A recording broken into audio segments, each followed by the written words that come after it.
do nosso inimigo.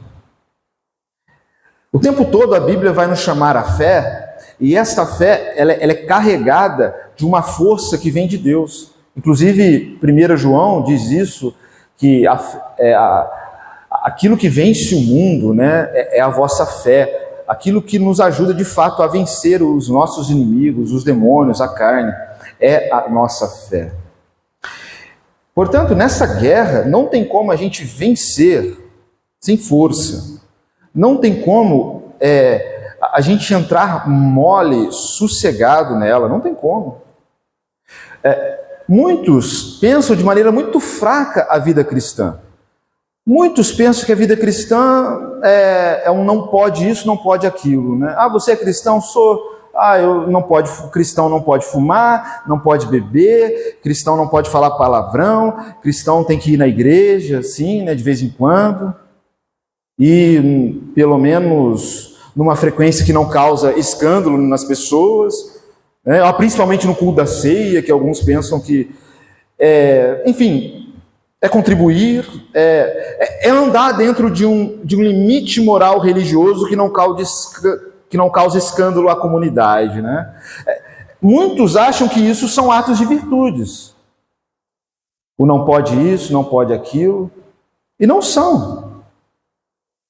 Não são atos de vida cristã reais, da qual nós vemos em Cristo, da qual nós vemos no Sermão do Monte. Não, não é isso. Não é evitar isso e evitar aquilo. Não.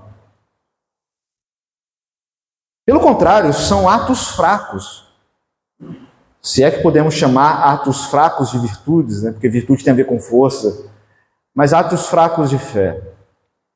Atos esses que não nos fortalecem. E é só questão de tempo do mal prevalecer em nossas vidas. Nós podemos ter esse moralismo religioso e mesmo assim estar entregue à soberba, à luxúria e a tantos outros pecados capitais, como os fariseus estavam. Por quê? Porque todos nós somos inclinados ao mal. E se a gente não combater verdadeiramente o mal com virtude, mesmo que a gente desenvolva o moralismo religioso, a gente continuará sendo escravo do mal. A gente continuará se pervertendo.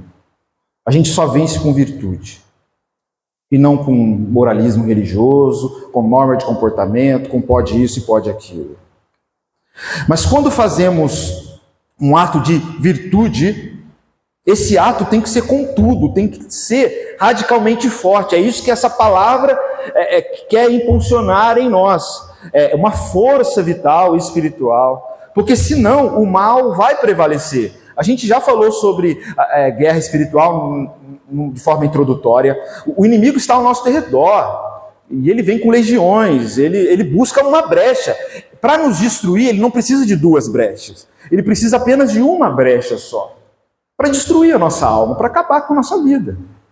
Claro que a nossa força não está em nós mesmos, está em Deus, por isso a gente ora para permanecer em Cristo, para permanecer na comunhão com o Espírito, né? Mas devemos fazer atos de virtudes, ter atos de virtudes. Ou seja, tem que ser com tudo, tem que ser radicalmente forte, porque senão o mal vai prevalecer na nossa vida. O mal do desânimo, porque se você não for radicalmente forte na vida cristã, você vai perceber que você não avança na vida cristã. Aí às vezes fica chato ouvir o pastor toda hora falar a mesma coisa. Aí isso vai produzir em você, por causa de sua fraqueza interior, desânimo. Fala assim, acho que não...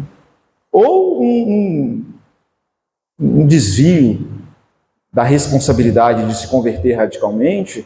Enfim, mas para entrar no reino de Deus... A gente meditou isso já, né? Tem que ser com força. Mateus 11:12, Jesus fala, né? Que para entrar no reino de Deus é somente com força. Nesse texto de Mateus 11:12, a NVI traduz como violência. A gente já falou sobre violência como virtude, né? A ira como virtude. Para entrar no reino de Deus tem que ser, tem que ter essa ira santa. Essa força de vontade, senão não entra, irmão. Senão não entra. Não entra nessa realidade do reino de Deus. Não entra. Não entra nessa vida humilde, mansa em Cristo, nessa vida no Espírito, nessa comunhão com o Pai. Não entra. Para orar, a mesma coisa. Quando Jesus ensina sobre a oração do Pai Nosso no contexto de Lucas 11, ele ensina o Pai Nosso, depois ele ensina uma parábola sobre a perseverança, a insistência da oração, senão não tem como entrar na vida de oração, e depois ele fala que tem que perseverar na oração. Batei, batei e dá-se-vos-á, buscai, buscais e acharei. Aquele que busca, recebe. Aquele que busca, de fato, com intensidade, encontra. E ele está falando ali que o sentido da oração é a gente buscar e insistir para recebermos o Espírito Santo. Porque ele vai dizer, qual dentre vós, mesmo sendo maus, que se o seu filho te pedir um pão, você vai dar pedra para ele ou vai dar um escorpião para ele? Aí ele diz, quanto mais o vosso Pai não nos dará o Espírito Santo a todos que pedirem. Ou seja, até para a oração, quando Jesus ensina na oração do Pai Nosso, ele ensina que a gente só avança nisso com perseverança e com força. A gente viu principalmente nas aplicações finais da guerra espiritual, onde Paulo chama os irmãos a lutarem com ele em oração. Oração é luta. Esse texto de Efésios 6,10, que está publicado aí, é essa ideia. E o contexto aqui é de guerra espiritual. Ele diz, sejam fortalecidos no Senhor. Isso é mandamento, ser forte no Senhor. É mandamento, é redenção, é experiência de salvação. Ser forte no Senhor, experimentar que a alegria do Senhor é a nossa força, experimentar a paz de Deus que excede todo entendimento, apesar da circunstância difícil. Isso é receber a força que vem do Senhor. Isso é mandamento, é ser forte no Senhor, não em você mesmo. É nessa comunhão com o Senhor e na força do seu poder, porque assim vocês vão conseguir, né? Segundo o contexto aí, vencer as artimanhas do demônio, e depois ele vai ensinar sobre a armadura de Deus. Quando a Bíblia nos ensina a amar a Deus, desde Deuteronômio, né?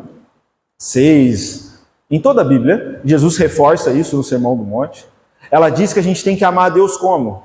De todo o coração, né? Não é assim, não é uma coisa fraca, sentimental, não é uma ideia de amor, sabe? É amar a Deus de todo o coração, por inteiro, toda a alma, toda a força, todo entendimento ou inteligência, com todo pensamento, com tudo.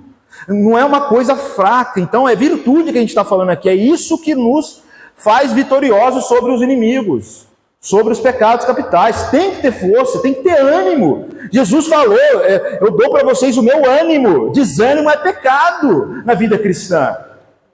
É sinal de que nós não estamos em comunhão com o Senhor, que o Senhor não é a nossa força e fortaleza. Claro que nós devemos ter misericórdia com aqueles desanimados, entristecidos, e nos unimos a Ele em oração, buscando no Senhor fortalecimento espiritual. Mas ter uma marca de uma vida desanimada, apática às coisas celestiais, à piedade, isso não pertence a nós não, irmãos. Deus nos salvou para sermos fortes nele. E para entrarmos nessa batalha, nessa guerra espiritual com força. Não é com apatia, mas com força, é amar Ele com força. Por isso que quando nós meditamos sobre a humildade, que é a base de todas as virtudes, a ênfase foi, se humilhe, com força, vai para o chão, coloque diante do Senhor sempre o principal dos seus pecados, e se humilhe, confesse, com força. Tiago, um texto que a gente usou bastante, né? 4, a partir do verso 7, ele está falando sobre uma humilhação com força ali. Sujeitai-vos, pois, a Deus, resisti ao diabo, e ele fugirá de vós. Limpai as mãos, pecadores. Vós de duplo ânimo, né? Purificai os vossos corações. Converta o vosso riso em tristeza, a vossa alegria em choro. Humilhai-vos perante o Senhor, e Ele vos exaltará. Ele não fala apenas algo assim, sabe, sentimental, olha, a gente tem que ser reverente perante o Senhor. Não, tem que ir para o chão, tem que ser radical, tem que combater o pecado, tem que chorar na presença do Senhor. Tem que fazer isso. Tem que fazer isso, mas com força. Não é com sentimentalismo. Você não vai sentir vontade de fazer isso todos os dias. Tem que fazer isso com disciplina. Senão não avança. Senão não avança. Quando falamos de apego, se você notou,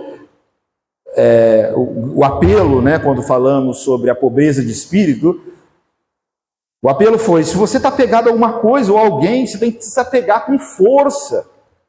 Com força, senão você não vai conseguir avançar na vida espiritual e junto com a sua família, com os seus e com a igreja, a gente não vai conseguir. Então por que não crescemos em força ou em santidade? Porque a graça de Deus, ela pede uma resposta generosa de nossa parte. Ela pede de nós, ela exige de nós uma resposta generosa, firme de nossa parte. E às vezes o poder de Deus não é evidente em nossas vidas, a santidade de Deus não é evidente na nossa vida, porque a gente sempre economiza o esforço. Se não der eu não vou, né? Se não der para orar eu não oro todos os dias. Acho que 10 minutinhos tá bom, porque eu estou cansado. Esse tempo, ir na igreja, eu não vou poupar o meu esforço, né? Mas para trabalhar, tá lá. 12 horas, 8 horas, tá lá. Vibrando. A gente não avança porque a gente negocia o esforço, a santidade. Por isso a gente não cresce. E a gente só cresce, ao mesmo tempo, com esforço.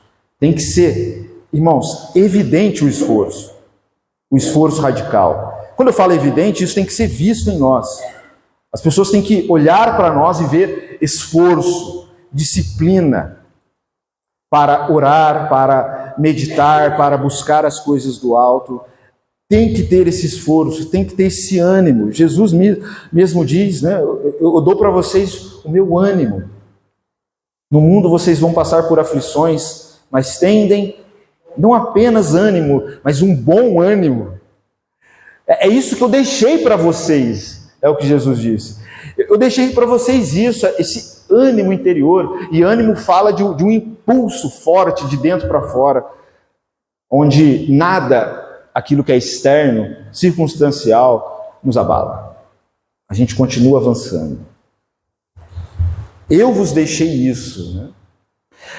Em Lucas 13, 24, Jesus fala que para a gente entrar no reino de Deus, a gente precisa de esforço. Ele diz, esforçai-vos para entrar na porta estreita. Ele não diz, olha, entrem na porta estreita.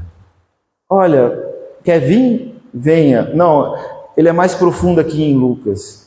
Ele diz, esforçai-vos. Ou seja, tenham força de vontade, tenham vigor para entrar nessa dimensão do reino de Deus, que é uma porta estreita. As pessoas não querem entrar, não. A gente não entra assim de maneira natural. A gente só entra pelo dom da fé que a gente recebe de maneira sobrenatural pelo Espírito Santo. À medida que a gente se coloca a Ele. Esforçai-vos. Ou seja, tem que ser firme, tem que desenvolver virtude com gosto. Sabe, a gente tem que desenvolver virtude com gosto, com força de vontade, com aquilo que é a gíria do futebol, né? Com raça. Ou coisa ruim é ver um time de futebol jogando sem raça, né? Tem que ter força de vontade. E a gente não está aqui num jogo, a gente não está aqui num entretenimento esportivo, não, a gente está numa guerra. E a gente, mais do que um esforço esportivo, da qual sem esse esforço e essa raça a gente não avança, muito mais, a gente tem que ter um esforço na piedade, no temor e no amor de Deus. A gente tem que ser firme. Paz é coisa séria, alegria cristã é coisa séria. Paulo diz em Filipenses 4, né? Alegrai-vos no Senhor. Quando Jesus disse, a minha paz vos dou, ele está falando algo sério ali. Ele está falando algo que a gente tem que experimentar. Quando a gente entra na dimensão do reino de Deus. Não só experimentarmos, mas partilharmos isso com os outros. Isso é coisa séria. Isso é força de caráter. Isso é algo que Ele nos deu. Isso é algo que envolve o nosso ser. Isso é o reino de Deus, do qual Paulo diz em Romanos: o reino de Deus é justiça, paz e alegria no Espírito Santo. Isso é coisa séria. Isso requer esforço, porque tem que ter paz e alegria para combater o império das trevas. Tem que ter ânimo para combater o império das trevas. Isso é promessa de Deus, isso é o reino dele. Agora, irmão, sem força radical a gente não consegue. Não consegue. É só assim que nós correspondemos à graça de Deus. Acrescentai a vossa fé virtude, força. Só assim ela vai criando raízes em nós e desenvolver essa nova vida. Agora, se somos molengas, apáticos, fracos, a gente nunca vai conseguir ser virtuoso, uma igreja virtuosa. E lembra, virtude tem a ver com força. Não existe santidade sem virtude, sem força. Sem força a gente fica pelo caminho. A gente se abate facilmente. E aquele que perseverar até o fim, perseverança fala de uma virtude da fé e é uma virtude de força. Esse será salvo. A grande característica da igreja primitiva era essa. Capítulo 2 de Atos, verso 42. Perseverança. Eles perseveravam no ensino dos apóstolos, na oração, no partir do pão. Não é que eles oravam, não é que eles eles eram perseverantes, eles eram firmes. Eles tinham raça, força de vontade. E a desgraça é que muitos, e que isso esteja longe de nós. Mas alguns dizem, mas a carne é fraca. Sim, ela é fraca. Mas Jesus diz que o Espírito é forte. O Espírito está pronto. Qual é o nosso compromisso? Quando a gente desanima, quando a gente às vezes vive uma vida apática, jamais podemos nos justificar ou aceitar justificativas de quem, dizendo-se cristão, diz: a carne é fraca. Não, a gente não vive na perspectiva da carne. A gente vive na perspectiva do Espírito. A gente tem que dizer para a pessoa: claro que ela é fraca mesmo. Vamos viver no Espírito então, porque o Espírito é forte. O Espírito é o Espírito de fortaleza. A gente não tem mais compromisso com a carne. Então não resta a nós nos justificar por fraquezas carnais. Não. O nosso compromisso de fé é manter a fortaleza do Espírito em nosso interior. Nosso compromisso é nos fortalecermos no Senhor e na força do seu poder. Isso é mandamento.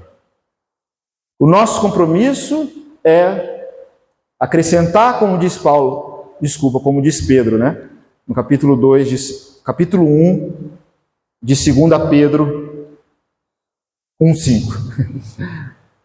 Com toda diligência, acrescentai à vossa fé virtude, força. Amém?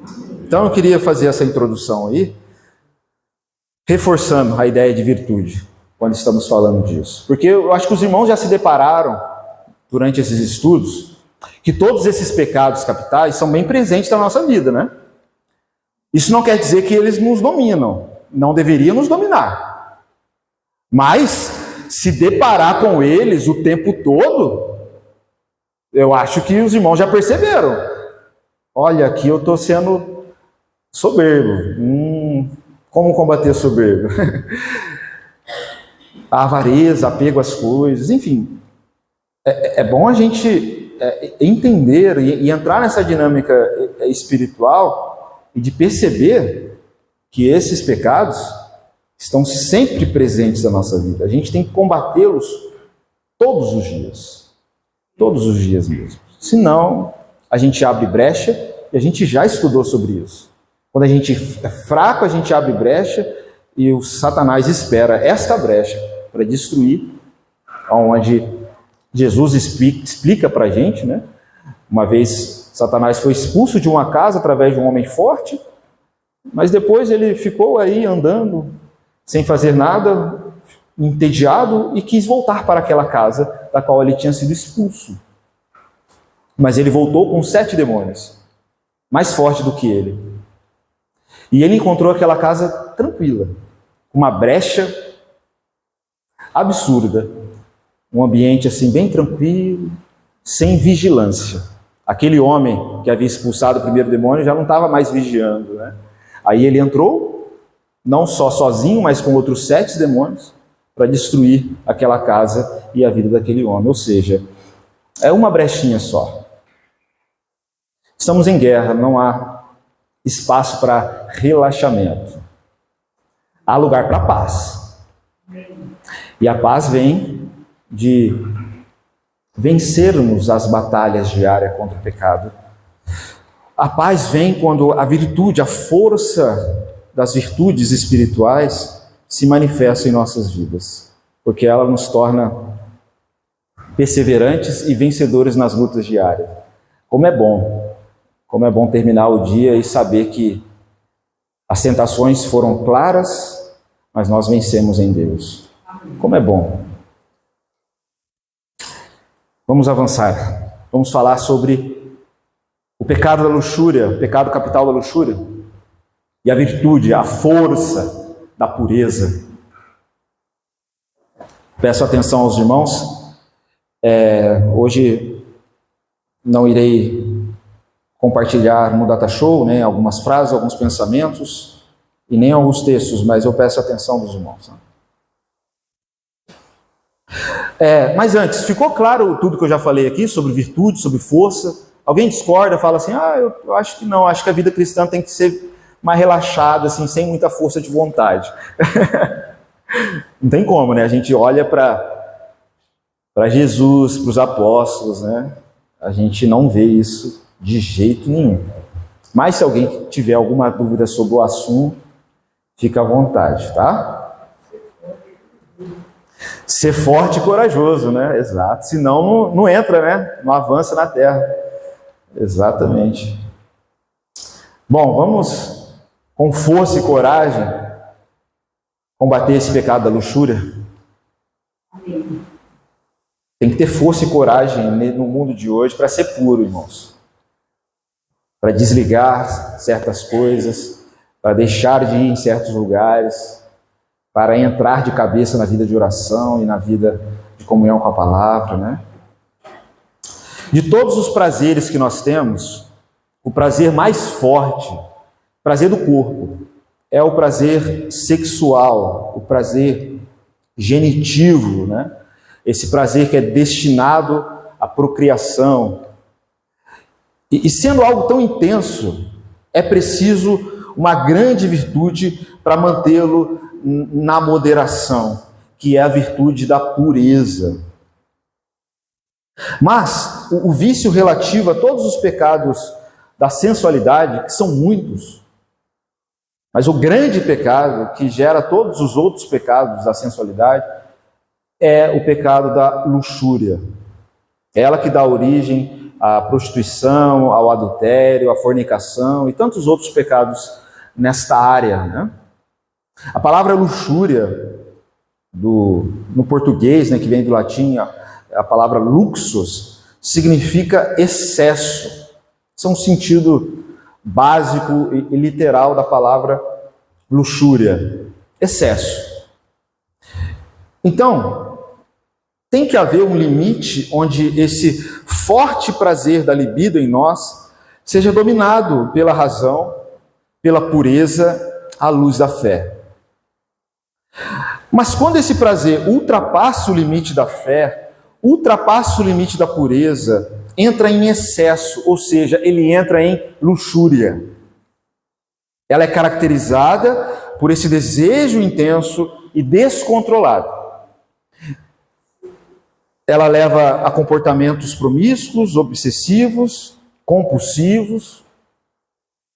E como esse prazer é o mais forte, como esse prazer ele é o mais agradável, todos tendem a buscar ele de maneira descontrolada.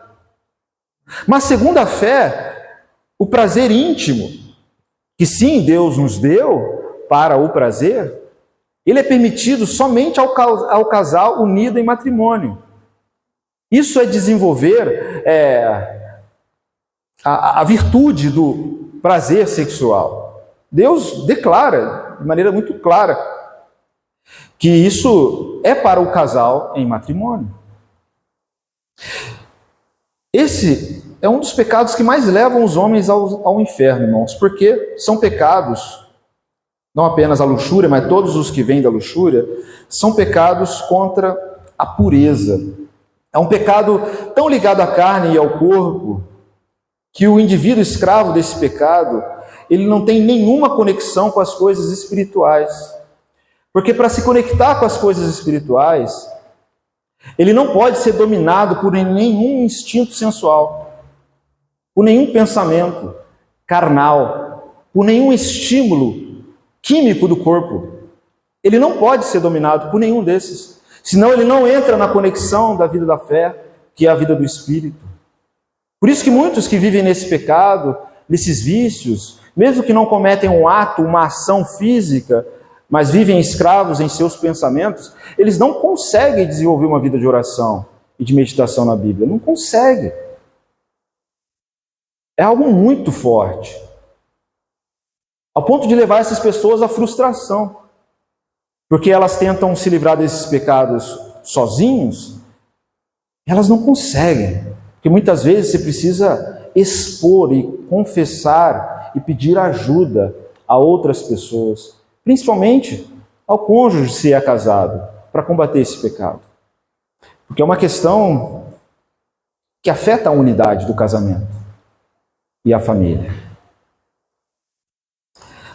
Gálatas 5,19 é um texto base aí, que fala sobre as obras da carne. E essas três obras estão ligadas ao pecado da luxúria. Gálatas 5,19 ele diz: as obras da carne são conhecidas como prostituição, impureza e lascívia. Três obras da carne aí que vêm ou advêm desse grande pecado da luxúria. Olha o que diz 1 Tessalonicenses 4, verso 3 até o verso 5. 1 Tessalonicenses 4, 3 a 5. Pois esta é a vontade de Deus, a vossa santificação, que vos abstenhais da imoralidade ou da impureza sexual, que cada um de vós saiba possuir o próprio corpo em santificação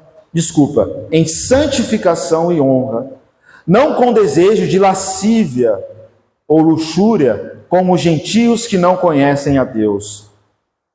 Ou seja, a vontade de Deus é a nossa santificação, a vontade de Deus é que nós sejamos puros ou que nos abstenhamos da imoralidade sexual. A vontade de Deus é que nós possamos possuir o nosso próprio corpo em santificação e honra, não com lascívia, como os gentios que não conhecem a Deus. Temos que agir com pureza, com santificação. Como que esse pecado ele age em nossas vidas? Ele age de forma muito poderosa e forte. Domina a mente, o coração, nos levando a ações que desagradam a Deus, prejudicam a nós mesmos, prejudicam a nossa família, a nossa igreja. Ela se manifesta primeiramente nos pensamentos, pensamentos impuros, que geram fantasias impuras, que geram vícios como consumos de imagens e vídeos sensuais, não apenas ligado à pornografia, mas a imagens sensuais das quais nós podemos ver numa TV, no Instagram, em qualquer página de internet, aonde o mundo expõe o tempo todo isso, né, para o desejo de fato da lascívia. Mas ela se manifesta não apenas na questão exterior, daquele que expõe o seu próprio corpo para a cobiça de outro. Não, porque às vezes uma pessoa, uma mulher, ela pode estar vestida como uma freira, Se o coração do camarada é cheio de lascívia, é cheio de luxúria, ele vai ali com o olhar, imaginar, sonhar, viajar ali nos seus pensamentos de maneira totalmente impura e gerar certos comportamentos imorais, né? Isso vai gerar um bloqueio, isso gera um bloqueio na vida da pessoa, isso gera um bloqueio de amizade, gera um bloqueio na vida de oração, ou seja, a gente fica muito afastado de Deus, muito, muito longe de Deus.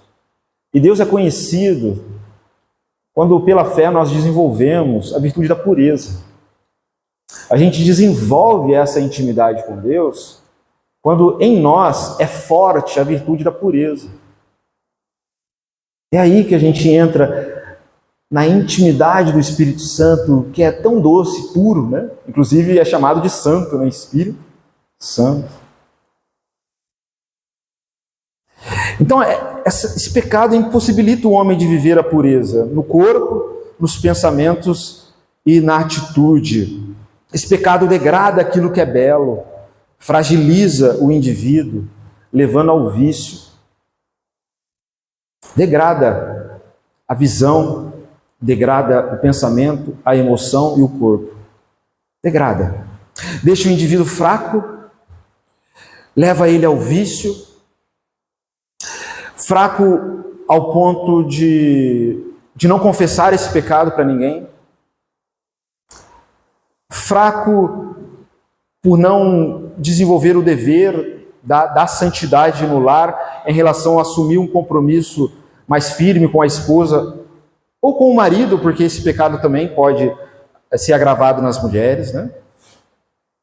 Ele deforma aquilo que é belo. Ele deforma.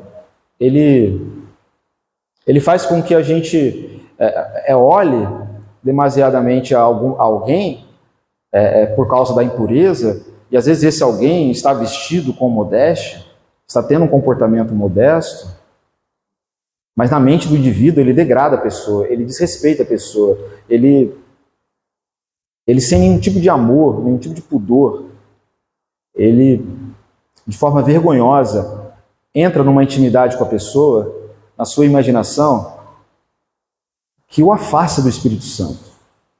Assim, mas completamente mesmo. O Espírito Santo não reside numa alma assim. Ela degrada, leva ao vício e a outros pecados que eu vou falar, né? Tem uma frase de Agostinho de Hipona, ele afirma que a luxúria desvia o amor humano do seu verdadeiro propósito, que era amar a Deus acima de todas as coisas e ao próximo como a nós mesmos.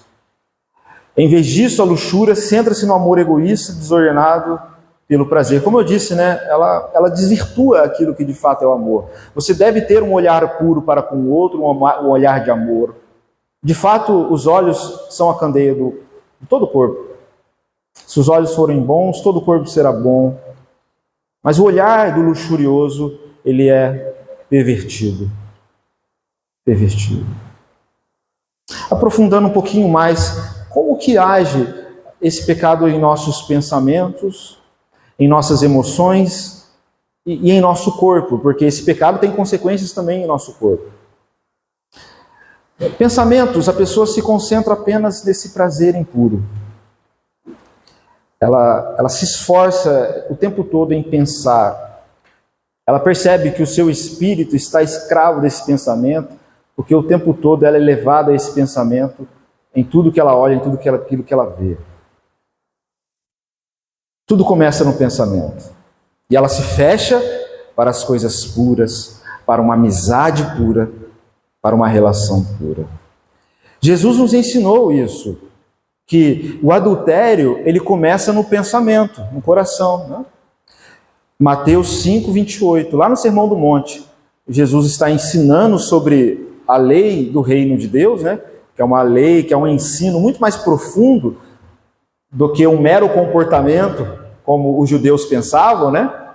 Jesus diz em Mateus 5, 28, eu vos digo que qualquer que olhar para uma mulher com intenção impura, no seu coração já adulterou com ela, já já cometeu o pecado do adultério. Adultério é mais um pecado aí que vem do pecado da luxúria, desse grande pecado da luxúria, que domina e nos leva a diversos pecados. Portanto, a lei de Cristo, ela é muito mais profunda do que um mero comportamento. Ela mira o nosso coração, ela mira o nosso pensamento. Se pensar de forma impura, já está adulterando. É assim que começa então a luxúria, nos pensamentos, nas emoções. Ela alimenta emoções desordenadas, como obsessão. Isso é pecaminoso. Ser obsessivo por alguém, por desejar alguém que Deus não te deu, isso é algo infernal. A insatisfação constante. Claro, a pessoa busca esse prazer que é extremo em coisas impuras. Ela vai para a sua vida normal, da qual requer disciplina, trabalho. Ela não vai ter prazer naquilo. Ela não vai, porque suas emoções estão desequilibradas. Às vezes ela prefere ficar num quarto escuro, né, consumindo coisas impróprias, do que cultivar um prazer de uma relação saudável na mesa com os amigos. E por que ela não vai para esses lugares saudáveis de alegria? Porque ela não sente mais alegria naquilo. Porque o ápice da alegria dela, do prazer dela, está em outro lugar. Isso emocionalmente nos fragiliza, nos destrói, gerando insatisfação constante, desejo insaciável. Nunca há limite, a pessoa sempre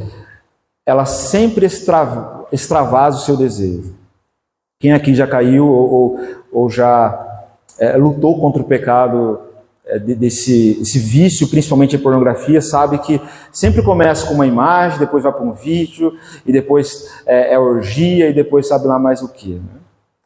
Paulo deixa isso muito claro quando ele vai falar da depravação do homem em Romanos, a partir do capítulo 1, verso 18, até do capítulo 2, onde começa com o adultério, relações ilícitas, onde ele fala de orgias, depois ele fala de homens deixando o uso natural e se envolvendo com animais. Ele vai tratando, né, essa degradação, porque essas coisas não satisfazem.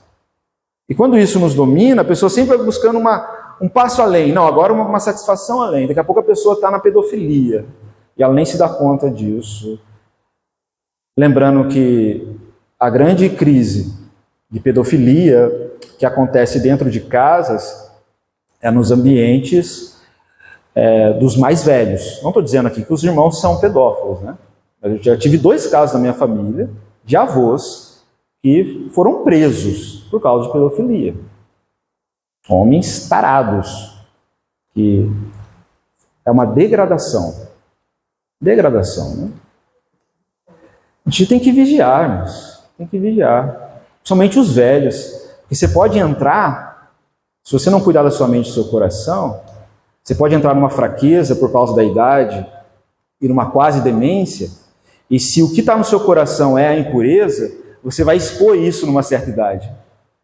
Os seus netos vão acessar o seu celular e vai ver pornografia se você acessa, sem você perceber. Isso já acontece bastante, porque muitas vezes os mais velhos não sabem acessar o celular, né? Ô filhinho, nossa, quantas vezes, irmãos? Eu já presenciei isso. Ajuda aqui, aí você pega e acessa, está lá. Hoje já estão mais avançados, eles já tentam apagar ali, né, as páginas, o histórico. Mas quando começou essa febre de celular e internet, isso acontecia a rodo. A rodo. Existe uma estatística aí, eu não sei se é verdadeira, de que 95% dos homens hoje têm problema com pornografia. E outros dizem que esses 5% mentem. É o grande mal do século, irmãos. É o grande mal do século. Ao ponto do próprio mundo entender que isso é mal. Hoje você consegue achar na internet psicólogos, terapeutas, pessoas falando sobre isso. Antes as pessoas motivavam, não, tem que se conhecer o corpo. Hoje até o mundo está dizendo que isso é algo totalmente pervertido e destrói a humanidade e o pensamento e as emoções. Destrói mesmo. Só lembrando que vocês foram pastor de Vicente, o pastor de Antônio, eu vi, ele contaram que o rapaz falou com ele, pastor, luta comigo, difícil, porque eu vou trabalhar, eu faço um freio em civil, e tem um monte de cartaz de filmes pornográficos. Eu passo lá e eu vou passando assim, mas tem uma coisa que me atrai, me chama, para mim fica parado e olhar aqueles cartazes até assim e tal. E eu não quero, mas eu passo, quando eu passo para trabalhar, eu passo lá e olho e me dá aquela vontade, e acaba eu olhando para aquilo e parando. Aí ele falou assim, mas você vai para o trabalho, você tem que passar por ali, não tem muito caminho para você passar? Não tem, ele vai distanciar mais, tem que virar uma quadra mais, tal. Então, se você não consegue passar ali sem parar, ande mais em verdade, desvie dele. Foge, né? Porque se você passa ali, é porque você quer. Exato. Você está dando brecha, você está ali negociando, né? Eu vou passar por aqui. Então, eu estou vendo ali, amanhã eu vou passar de novo. É interessante o irmão falar isso, porque a luxúria, ela gera em nossas emoções, né, além dessa fraqueza, mas ela gera essa falsa verdade, essa mentira, né, de que se eu passar ali, eu acho que eu consigo, né, ficar de boa. Mas não, sempre cai no mesmo pecado, né? Ela deturpa as emoções, né, escraviza, porque a pessoa ela não percebe que ela não está sendo controlada pela mente dela e nem pelas emoções dela, ela está sendo controlada pelo corpo dela. É a química do corpo dela, da qual ela tem os níveis lá desequilibrados, né? Não sei citar todos os hormônios, né, que se elevam, né? O principal é a dopamina, que eu sei, né? Ela está acostumada a elevar-se a dopamina e ela não percebe que o corpo dela está mexendo ela. Mas eu não quero. Assim, o corpo vai. E é isso mesmo, ela afeta o corpo. Por isso que muitos entram em depressão depois que, às vezes, a pessoa quer sair, mas ela não consegue desse pecado, né? Ela entra em depressão porque ela sempre se vê derrotado e ela entra em depressão também porque ela tem medo de compartilhar isso com os outros, porque compartilhando ela vai receber ajuda. E isso, nossa, acarreta uma deturpação, uma destruição nas emoções. É o demônio, né? É o hormônio, exato. É o hormônio desequilibrado. O hormônio é uma benção, mas quando ele entra em desequilíbrio é complicado. É isso. E afeta o corpo. Falei das emoções, né? Isso leva à culpa, ao medo, né? A pessoa ela morre de medo de confessar isso, de falar isso. Né? Isso é perigosíssimo. Isso vai levar à culpa. Se há um cristão que está lutando contra isso e não expõe isso, tem que confessar. Lembra lá em 1 João? Tem que confessar uns aos outros para ser curado. Mas estamos nessa, irmão. Eu não me surpreendo com nada. Se vier buscar ajuda, nada me surpreende, nada vai... Nossa, eu não esperava isso de você, nada. Vamos lutar junto. Tá tranquilo. Falei agora do corpo, falei das emoções do corpo. A luxúria nos leva a níveis mais animalescos e irracionais. Eu já falei um pouquinho aqui do corpo, né? Ela desequilibra toda a parte química do nosso corpo, tudo. A mesma dependência que é gerada do drogado em relação ao vício que ele tem, né, por conta de sua dopamina desequilibrada, é aquele que é viciado, né, nesse pecado da luxúria. Claro que também se manifesta em atos do corpo, atos físicos, né, de maltrato, às vezes com o próprio cônjuge, né, começa a ter fantasias ali meio estranhas com o cônjuge, ou de traição. Enfim, isso se evidencia também com o corpo, né, com o acesso. E Paulo diz, em 1 Coríntios 6, é um texto clássico aí, né? Porque a igreja de Corinto é tipo a igreja brasileira, né? A Grécia, o que tinha de problema de imoralidade sexual lá era impressionante, é igual a nossa cultura aqui no Brasil. Então, por isso que muitos se identificam, né, com essa carta, porque ela é bem próxima aí de nossa cultura, quando Paulo está falando contra os pecados sexuais, aí, os pecados da luxúria. Ele fala aqui no verso 19, capítulo 6, 1 Coríntios 19, Ô, Jolie, você achou aí? Lê aí então pra gente. Acaso, não sabeis que o vosso corpo é santuário do Espírito Santo, que está em vós, o qual tendes da parte de Deus, e que não sois de vós mesmos? Amém? O vosso corpo, vocês não sabem isso? Que é santuário de Deus? Não sabem que ele pertence ao Espírito Santo? Vocês não são de vós mesmos, né? Vocês foram comprados com preço. Vocês têm que glorificar a Deus no vosso corpo aqui, não apenas na alma, na mente, mas com ações de pureza, com aquilo que você vê, com aquilo que você toca, com aquilo que você manifesta, né? Aquilo que você fala. E aqui ele vai falar depois da relação matrimonial, no capítulo 7, né? E eu vou falar depois sobre isso um pouquinho.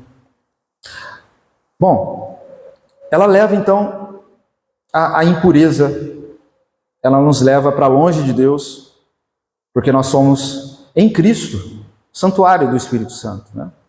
Quem habita em nós é o santo, né? É a própria pureza divina, o próprio Espírito Santo é a pureza, por definição, né? E ele nos conduz à pureza, como ele conduziu Jesus, que também é a pureza em definição, né? Ele nos conduz à pureza. Então a nossa luta tem que ser para a pureza, sermos puros contra a luxúria, porque senão ela nos domina. Ela nos domina quando nós permitimos que nossos desejos carnais, como eu falei assim, quando a gente é fraco, a gente diz, a carne é fraca, e a gente permite que os desejos carnais, através do olhar, assumam o controle sobre nossa vontade e emoção. Isso ocorre ou acontece através de repetição de pensamentos, comportamentos. Isso endurece o coração e fica mais difícil resistir à tentação. Como vencer isso? Pela virtude da pureza. Além daqueles princípios que eu já disse sobre cura interior, a parte final da aula e também sobre guerra espiritual, né? A gente tem que trabalhar tudo aquilo agora focando na virtude da pureza, da força da pureza. A gente tem que experimentar agora essa conversão, ou seja, essa mudança profunda de pensamentos impuros para pensamentos santos e puros com a ajuda do Espírito Santo. Confessando a Deus, pedir transformação do coração ao Espírito Santo, suplicar a Ele essa virtude da pureza, porque isso é promessa para nós. Um texto base para falarmos de pureza é a bem-aventurança. Capítulo 5 de Mateus, verso 8. Bem-aventurados os puros de coração, porque eles verão a Deus. O salmo que nós lemos hoje, no capítulo 24, verso 3, quem subirá ao monte do Senhor, ou seja, quem habitará na sua presença, quem permanecerá na sua presença? Aquele que é limpo ou puro de coração e de mãos, que não entrega a sua alma à falsidade. É aquele que tem essa virtude da pureza. Ela é virtude cristã, nos dada pela graça, nos dada como dom do Espírito. Isso implica, então, viver de acordo com a vontade de Deus, com a santidade de Deus, com a pureza de Deus, se de fato o Espírito Santo de Deus habita em mim. Porque o cristão vive não segundo a carne, mas segundo o Espírito. Essa virtude da pureza envolve agora manter o coração, a mente, manter o corpo, os hormônios livres de impurezas e ações pecaminosas. Envolve buscar uma vida limpa, íntegra diante de Deus. Porque só assim a gente desfruta da comunhão com Ele. Só assim, irmãos. Senão a gente não entra na realidade da presença, da qual Ele nos deixou. O mundo odeia a pureza. Odeia. Por isso que há tantos apelos o tempo todo para a impureza. Basta você, não precisa nem ir acessar coisas mais escandalosas de impureza. Basta simplesmente ficar à toa na internet. Você vai ver que as pessoas, de alguma maneira, têm esse desejo de expor-se para gerar impureza no outro, né? Isso até é moda, né? Esse pecado recai mais nos homens, por isso que eu estou focando mais nos homens, mas também recai nas mulheres. Muitas mulheres, sim, caem nesses pecados, cobiçando homens que não são seus e acabam tendo imaginações e alucinações terríveis, né? Mas não é tão comum como nos homens. E Satanás usa até a moda para gerar esses pensamentos nos homens, né? É muito comum alguns dizerem assim: olha, essa roupa ela é sexy, mas não é vulgar, né? Sexy, mas não vulgar. O que significa isso, né? Ou seja, ela gera desejo sexual no outro, mas ela não é vulgar. Ué? Vulgar é comum, né? Algo assim que não tem valor, né? Assim, algo que é algo assim que é exposto sem um espírito de moderação, né? Oi? Sem intenção. Sem intenção, né? Mas a virtude da pureza, é ela que nos envolve nessa comunhão com Deus. É dela que nós desfrutamos. Ao ponto de termos agora um coração por obra do Espírito Santo puro e um olhar puro. Ao ponto de distinguir essas coisas. E mesmo que essas coisas, sem ser vulgar, apareçam na nossa mente, pela virtude da pureza, a gente pode ter um olhar puro ali e desviar o olhar. Ou orar, Deus tenha misericórdia, tão jovem assim, já entregue ao demônio, já entregue à sensualidade, já entregue a uma vida devassa.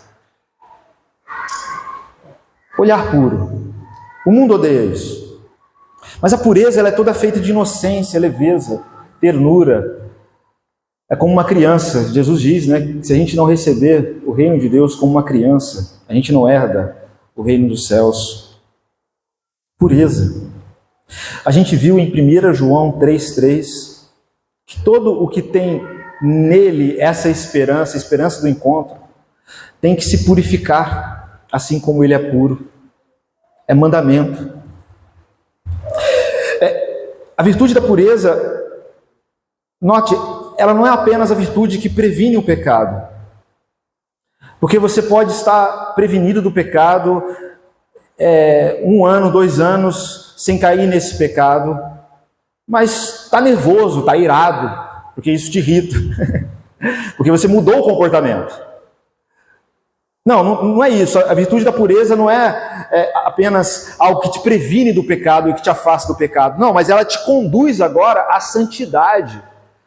E santidade, sexualmente falando, né, é a virtude da castidade. É ter relação íntima agora com o cônjuge, porque isso é mandamento, para que vocês possam juntos desenvolver a santidade e o amor, e ajudar um ao outro a não cair no pecado da luxúria. Porque é assim que se combate, com a virtude agora da união e da comunhão íntima. Porque isso é mandamento, isso é pureza, isso é santidade.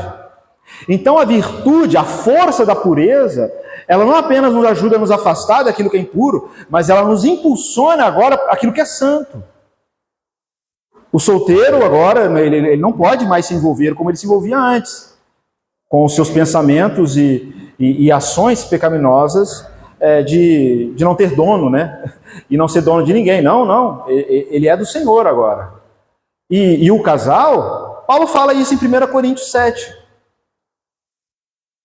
1 Coríntios 7, 5. Ele começa falando no verso 1, mas ele diz aqui no verso 5. Aqui ele está falando de pureza. Não vos priveis uns ao outro, salvo talvez por mútuo consentimento, por algum tempo, para vos ajuntares e vos dedicares à oração, e novamente vos ajuntares, para que Satanás não vos tente por causa da incontinência ou pela falta de controle. O que é pureza aqui para o casal, então? É não se privar um do outro. Ele fala no verso 4 que a mulher não tem o poder sobre o corpo do marido, nem o marido sobre a mulher. Nós somos uns dos outros, né? Então não se prive. Desenvolva a pureza. E livre o seu marido, sua esposa, de cair na brecha, na tentação da luxúria.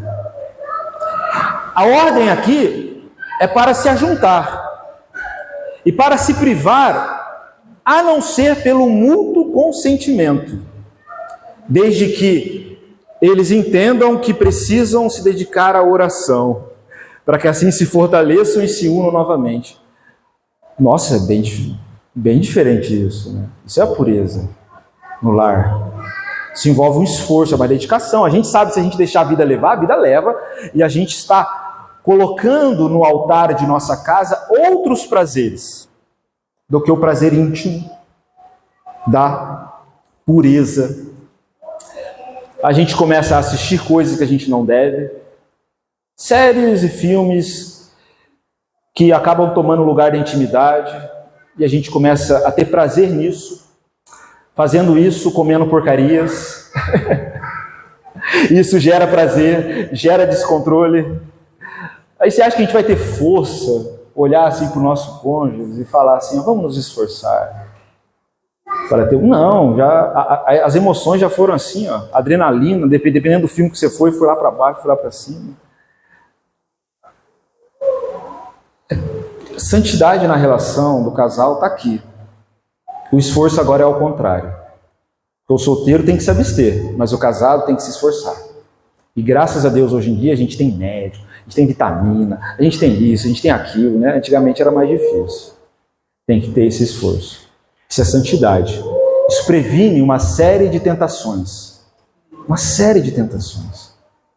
Simples atos. Sabemos que, às vezes, né, dependendo da situação, um simples ato de estar junto, de beijar e sentir a respiração um do outro, compartilhar o mesmo espírito, né, o mesmo fôlego, isso já contribui para a santificação, para o apreço em amor e para a pureza.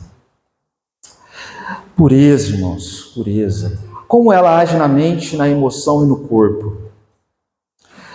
Na mente a gente cultiva pensamento que agrada a Deus. Primeiro, é isso que me domina. É aquilo que agrada a Deus. Paulo fala sobre o pensamento em Filipenses 4:8. Finalmente, irmãos, tudo aquilo que é verdadeiro, honesto, justo, puro, amável, de boa fama, se há virtude, se há louvor, nisso pensai, ou isso ocupe o vosso pensamento. Nas emoções, ela vai influenciar as nossas emoções, porque ele vai dizer nesse mesmo capítulo, e a paz de Deus reinará sobre os vossos corações e sobre os vossos pensamentos. Porque a emoção do puro agora, a vida emocional dele, é uma vida de paz, alegria e contentamento. A pureza gera isso. No corpo, a pureza agora se manifesta através de ações, comportamentos que honram a Deus, como manter a castidade, tanto aquele que é solteiro quanto aquele que é casado, como eu acabei de dizer. Vestir-se com modéstias, deixar qualquer tipo de comportamento e pensamento e distrações imorais. Salmo 119:9, o que diz lá? Como pode o jovem guardar puro o seu caminho, se ele viver de acordo com a palavra, né? Ou seja, isso é pureza, é ser movido pela palavra, é ser movido. Como ela nos domina? Ela nos domina quando a gente permite que o Espírito Santo governe nossos corações e mentes pelos meios de graça. Quando a gente vai com força à vida de comunhão com Ele, à oração. Paulo fala isso em Gálatas 5:16. Digo, porém, andai em espírito e não cumprireis as concupiscências da carne ou os desejos pecaminosos da carne. A pureza nos domina quando a gente permite que o Espírito Santo de fato governe os nossos corações, quando isso é nítido, quando isso é perceptível, quando isso toca o mais profundo do nosso ser.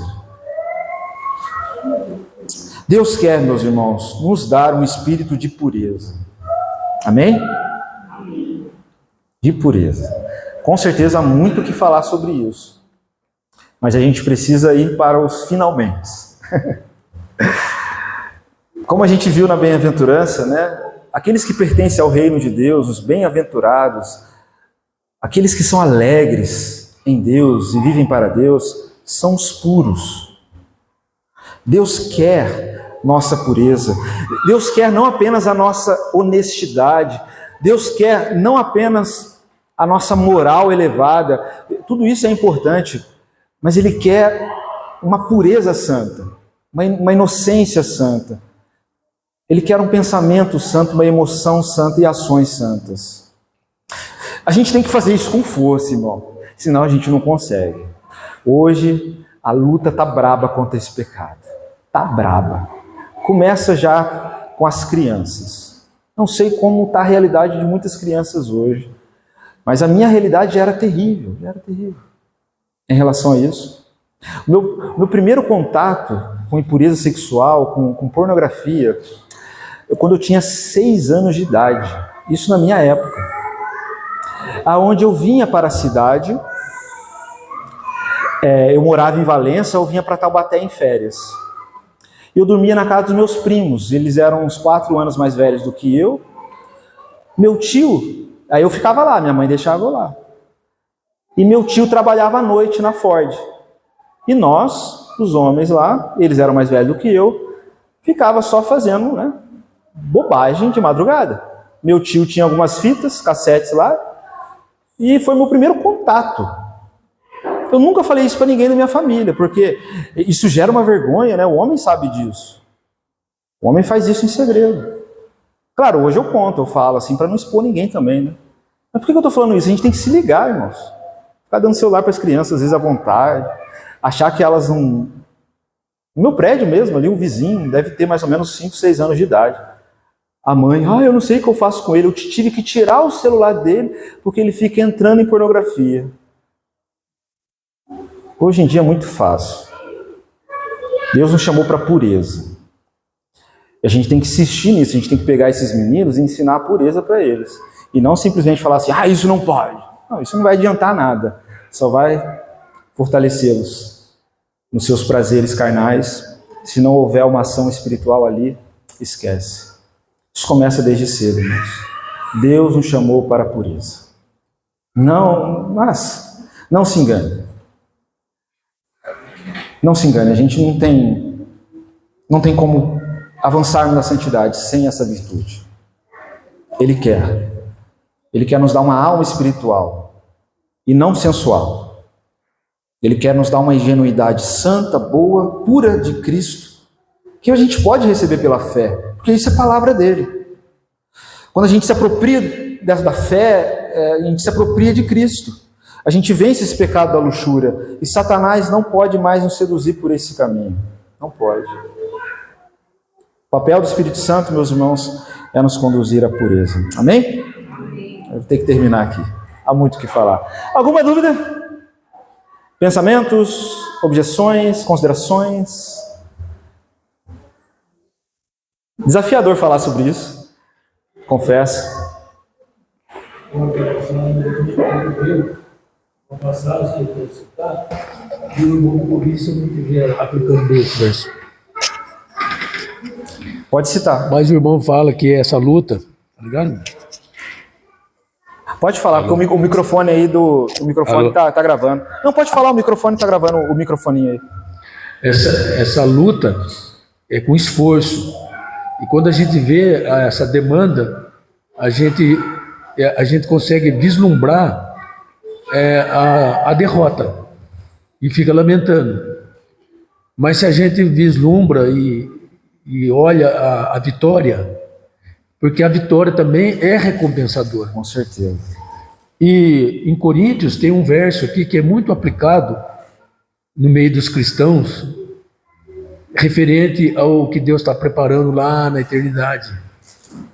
Mas eu acredito que esse verso, como fala de sabedoria de Deus, esse verso está dizendo desse vislumbre da vitória sobre o pecado.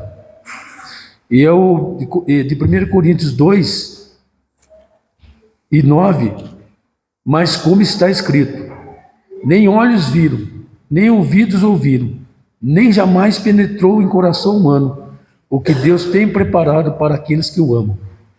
Então é uma verdade que a gente já pode contemplar, vislumbrando essa vitória com esforço Com certeza. sobre o pecado. Porque o verso 10 ele diz que a gente pode viver isso. Mas Deus nos revelou pelo Espírito, porque o Espírito a todas as coisas prescruta, até mesmo as profundezas de Amém. Deus. O Espírito Santo nos leva a essa pureza de Deus. Amém. Amém, irmãos? As crianças vão ter participação. Depois que as crianças participarem aqui, nós iremos orar, suplicando esse espírito de pureza sobre nossas vidas.